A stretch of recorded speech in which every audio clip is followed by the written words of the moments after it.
கட்சியில் உள்ள 4 சட்டமன்ற உறுப்பினர்களை ராஜினாமா செய்ய வைத்து உடனடியாக ஆளும் கட்சி தாவேகாவில் இணைத்து கொண்டது இது ஒரு ஜனநாயக படுகொலை. இதை நாங்கள் கடுமையாக கண்டிக்கின்றோம். முதலமைச்சர் விஜய் அவர்கள் நேர்மையான முறையிலே ஆட்சி தருகின்றோம் என்று உறுதியேற்று 3 வாரங்களாக தமிழ்நாட்டிற்கு திட்டங்களை அறிவித்திருக்கின்றார்கள். இந்த நேரத்திலே மக்களுடைய விருப்பத்திற்கு எதிராக அதுவும் எதிர்க்கட்சி 4 சட்டமன்ற உறுப்பினர்களை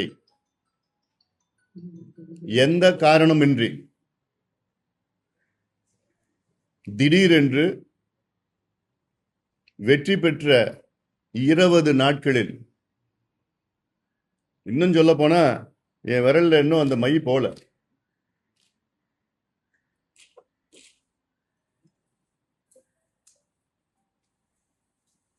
ராஜினாமா செய்து அடுத்த 10 நிமிடத்தில் ஆளும் கட்சி தாவேகாவில் இணைத்துக் கொள்வது இது ஒரு மோசடி. இது ஜனநாயக படுகொலை மட்டுமில்லை, ஒரு மோசடி. இது நாங்கள் மட்டுமல்ல, தமிழ்நாடு மக்கள் விரும்பவில்லை. கோடிக்கணக்கான இளைஞர்கள் ஒரு மாற்றம் வர வேண்டும் என்ற நோக்கத்திலே முதலமைச்சர் விஜயை வெற்றி பெற வைத்தார்கள். அந்த இளைஞர்களுடைய நம்பிக்கைக்கு எதிரான ஒரு செயல் இது. இது நேர்மையான முறையிலே ஆட்சி செய்வது கிடையாது.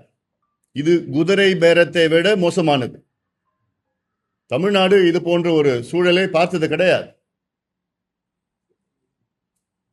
வாக்களித்த மக்கள் அவர் என்ன தவறு செய்தார்கள்?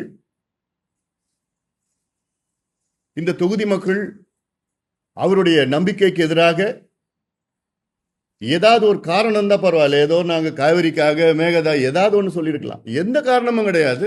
அது 20 நாள்ல ராஜினாமா செய்து உடனடியாக இன்னொரு கட்சியில சேர்ந்து அதன் பிறகு இடைத்தேர்தலா? தமிழ்நாட்டிலே தேவையில்லாத ஒரு இடைத்தேர்தல்.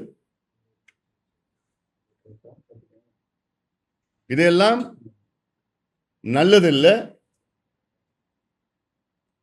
இன்னும் சொல்ல போனால் மக்களுடைய தீர்ப்புக்கு எதிரான ஒரு செயல் இது. அப்படி ஒரு இடைத்தேர்தல் வந்தால் நிச்சயமாக இந்த 4 வேட்பாளர்களும் படுதோல்வி அடைவார்கள். இன்னும் சொல்ல போனால் ஒரு சூழல் வரும். இந்த இடைத்தேர்தலில் ஆளுங்கட்சிக்கு எதிராக அத்துணை எதிர்க்கட்சிகளும் ஒன்று சேர்ந்து ஒரு பொது வேட்பாளரை கூட நாங்கள் அறிவிப்போம். அந்த அளவுக்கு எங்களை தள்ளாதீர்கள். மதுராந்தகம் தொகுதி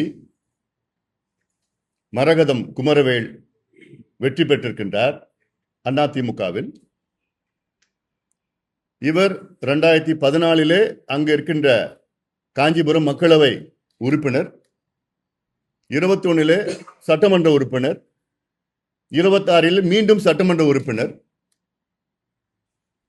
கடந்த 2 தேர்தலில் பாட்டாளி மக்கள் கட்சியினுடைய பங்களிப்பு அவருடைய வெற்றிக்கு மிகப்பெரிய பங்களிப்பு.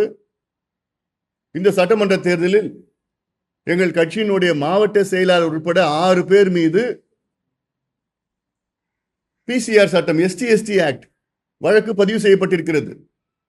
அந்த அளவுக்கு பாட்டாளி மக்கள் கட்சி தொண்டர்கள் இந்த அம்மையாருக்கு கடுமையாக பணியாற்றி வெற்றி பெற வைத்தார்கள். இங்கே மட்டுமல்ல, பெருந்துறை, தாராபுரம், இந்த 3 தொகுதிகளில் எங்கள் கட்சியினுடைய பங்களிப்பு மிக பெரிய பங்களிப்பு. அதையெல்லாம் மீறி அங்க இருக்கின்ற வெற்றி பெற்ற மக்கள் என்ன முட்டாள்களா? இல்ல தமிழ்நாடு மக்கள் முட்டாள்களா? இது போன்ற செயல்களில் ஈடுபடாதீர்கள். முதலமைச்சர் விஜய் அவர்களே, அவருடன் இருக்கின்ற அமைச்சர்களுக்கு நான் சொல்வது, மக்களை அலட்சியப்படுத்தாதீர்கள், மக்களுடைய கருத்தை அலட்சியப்படுத்தாதீர்கள். உங்களுக்கு எத்தனை கோடி இளைஞர்கள் வாக்களித்தார்கள், அத்தனை பேரும் இடைத்தேர்தல் உங்களுக்கு எதிராக வாக்களிப்பார்கள். நீங்கள் நல்ல ஆட்சி கொடுக்க வேண்டும் என்ற நோக்கத்திலே தான், ஒரு மாற்றம் வர வேண்டும் என்ற நோக்கத்திலே தான் உங்களை தேர்வு செய்தார்கள். இந்த 3 வாரத்திலே ஓரளவுக்கு நல்ல அதிகாரிகளை நியமனம் செய்திருக்கிறீர்கள். இந்த டாஸ்மாக் கடைகள் எல்லாம் மூடுகின்ற செயல்களெல்லாம் நாங்கள் வரவேற்றிருக்கின்றோம். 5 ஏக்கருக்கு குறைவாக உள்ள விவசாயிகளுக்கு கூட்டுறவு கடன் முழுமையாக தள்ளுபடி செய்வோம் என்று சொன்னீர்கள். அதில் ஒரு முதல் கட்டமாக 50,000 தள்ளுபடி செய்திருக்கிறீர்கள். நேற்று 69 விழுக்காடு இடஒதுக்கீட்டை பாதுகாக்க ஒரு ஆய்வு நடத்தியிருக்கிறீர்கள். இதெல்லாம் நாங்கள் வரவேற்கின்றோம். ஆனால் அதற்கு நேர்மாறாக இது போன்று ஒரு மோசடி செயலை 20 நாட்களில் எவ்வளோ சிரமப்பட்டு இவர்களை சட்டமன்ற உறுப்பினர்களாக நாங்கள் உருவாக்கியிருக்கின்றோம். நாங்கள் என்று சொன்னால் எங்கள் கூட்டணி.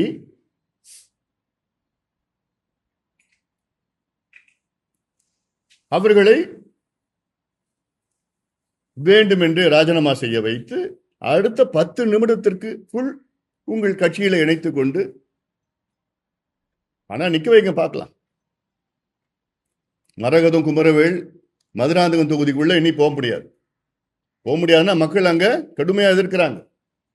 அதே போன்றுதான் தாராபுரத்திலும் சரி, அம்பாசமுத்திரத்திலும் சரி, பெருந்துறையிலும் சரி.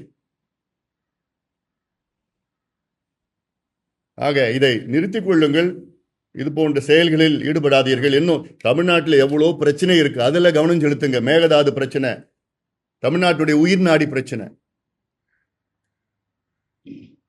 அத்தனை கவனமும் அதில் செலுத்துங்கள்.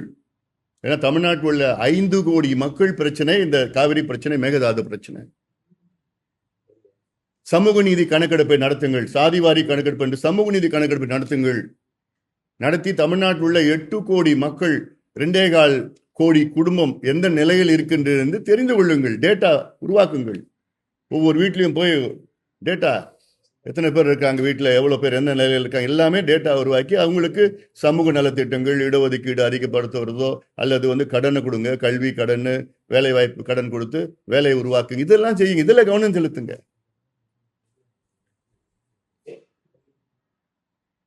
அதை விட்டுட்டு இது ஜனநாயகத்தின் எதிரான ஒரு செயல். மக்கள் உங்களுக்கு ஒரு தீர்ப்பு கொடுத்திருக்கின்றார்கள். உங்களுக்கு 108 சட்டமன்ற உறுப்பினர் கொடுத்திருக்கின்ற, அது ஒரு தீர்ப்பு. அந்த தீர்ப்பை மதியுங்கள். இல்ல நான் எதிர்கட்சியில் தான் சேர்ந்து எல்லாம் வச்சு காசை கொடுத்தோ அது கொடுத்தோ பதவி பொருள் ஆசை காமிச்சு நான் கூப்பிட்டு வச்சு ராஜினாமா பண்றதுல என்ன அர்த்தம்? அது என்ன செயல்? அது அதனால இது ஒருபொழுதும் மக்கள் ஏற்றுக்கொள்ளவில்லை, நாங்களும் ஏற்றுக்கொள்ளல. ஒரு அரசியல் கட்சி தலைமையிலிருந்து நான் சொல்றேன், இது இதை ஏற்றுக்கொள்ளக்கூடாது. இல்லையே நான் மீண்டும் சொல்றேன், ஒரு சூழல் உருவாக்காதீங்க. அத்துணை எதிர்கட்சிகளும் ஒன்று சேர்ந்து ஒரு பொது வேட்பாளர் நிறுத்தி எங்களால் வெற்றி பெற முடியும். இதோட நிறுத்திக் கொள்ளுங்கள். அதே போன்று தமிழ்நாட்டில் வேளாண் பிரச்சனைகள் எவ்வளோ இருக்கு. கட்டுமானங்கள், அதாவது வேளாண் துறையில கட்டுமானங்களை அதிகப்படுத்த வேண்டும். நேற்று கூட நான் சொல்லிட்டு போனேன், டெல்டாக்கு போயிருந்தேன், அப்ப சொன்னேன். இதே போன்ற கல்வி பிரச்சனை எழுவதற்கு ஆசிரியர்கள் 30,000 ஆசிரியர்களிடம் காலியாக இருக்கிறது. இடைநிலை ஆசிரியர்கள் எல்லாம் அவர்களை நியமனம் செய்யுங்கள், அதுல கவனம் செலுத்துங்கள். புதிதாக மின் திட்டங்களை, அதாவது உருவாக்க வேண்டாம், அங்கு இருக்கிற நிலுவையில் இருக்கின்ற மின் திட்டங்களை நடைமுறைப்படுத்த. 10,000 மெகாவாட் மின் திட்டங்கள் நிலுவையில் இருக்கிறது. அதை நீங்க நடைமுறைப்படுத்துக்கு முயற்சி செய்யுங்கள். நீர் பாசன திட்டங்கள் எவ்வளோ நிலுவையில் இருக்கு, அதுக்கெல்லாம் நீங்கள் ஒரு ஆய்வு நடத்தி எல்லாம் பண்ணுங்க. மக்கள் பிரச்சனைகள் இதெல்லாம் இதுல விட்டுட்டு நாங்க சட்டமன்றத்துக்குள்ள சொன்னார், நாங்க குதிரை பேரத்துல ஈடுபட மாட்டோம். இது குதிரை பேரத்தோட மோசமானது. ஒரு உறுப்பினரை, மக்களால் தேர்வு செய்யப்பட்ட சட்டமன்ற உறுப்பினர்களை 20 நாட்கள் ராஜினாமா செய்ய வைத்து அவர் கட்சிக்குள் இணைத்து அவங்களுக்கு ஏதாவது பதவி பொருள் கொடுத்து,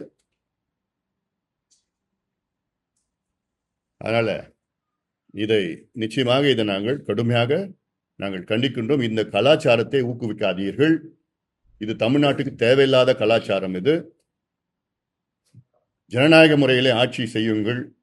உங்களுக்கு மக்கள் கொடுத்த தீர்ப்பை வைத்து ஆட்சி செய்யுங்கள். நல்ல திட்டங்களை நாங்கள் வரவேற்போம். மோசமான செயல்களை கடுமையாக நாங்கள் கண்டிப்போம்.